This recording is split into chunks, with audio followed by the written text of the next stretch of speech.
ایک گاؤں میں حسن نامی نوجوان رہتا تھا۔ وہ نہایت نیک دل اور ایماندار تھا۔ اس کے والدین بچپن میں ہی فوت ہو گئے تھے اور وہ اپنی دادی کے ساتھ رہتا تھا۔ حسن دن بھر کھیتوں میں محنت کرتا اور شام کو گاؤں کے بچوں کو پڑھاتا تھا۔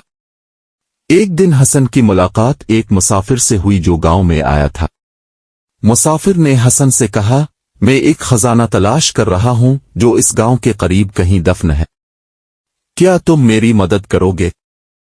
حسن نے جواب دیا، میں آپ کی مدد ضرور کروں گا، مگر میرے پاس کچھ خاص علم نہیں ہے۔ مسافر نے مسکرا کر کہا، تمہاری ایمانداری اور نیک نیتی ہی میری مدد کے لیے کافی ہے۔ حسن اور مسافر نے مل کر خزانے کی تلاش شروع کی۔ کئی دن کی محنت کے بعد انہوں نے ایک پرانی کتاب پائی جس میں خزانے کا نقشہ موجود تھا۔ نقشہ کے مطابق خزانہ ایک دور دراز پہاڑ کی چوٹی پر دفن تھا۔ حسن اور مسافر نے لمبا سفر طے کیا اور آخر کار اس پہاڑ کی چوٹی تک پہنچ گئے۔ وہاں انہوں نے زمین کھودنی شروع کی اور کچھ دیر بعد ایک صندوق برآمد ہوا۔ صندوق کو کھولنے پر انہیں سونا، چاندی اور قیمتی پتھر ملے۔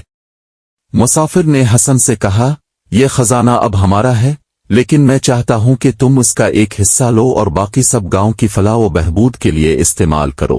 حسن نے خوش دلی سے مسافر کی بات مانی اور سونے کا ایک چھوٹا سا حصہ اپنے پاس رکھ کر باقی گاؤں کے لوگوں میں تقسیم کر دیا۔ گاؤں میں خوشحالی آئی اور سب نے حسن کی تعریف کی۔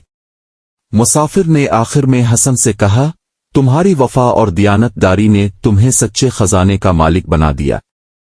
یہ دولت نہیں بلکہ لوگوں کا پیار اور عزت ہے جو تمہیں ہمیشہ یاد رکھے گی۔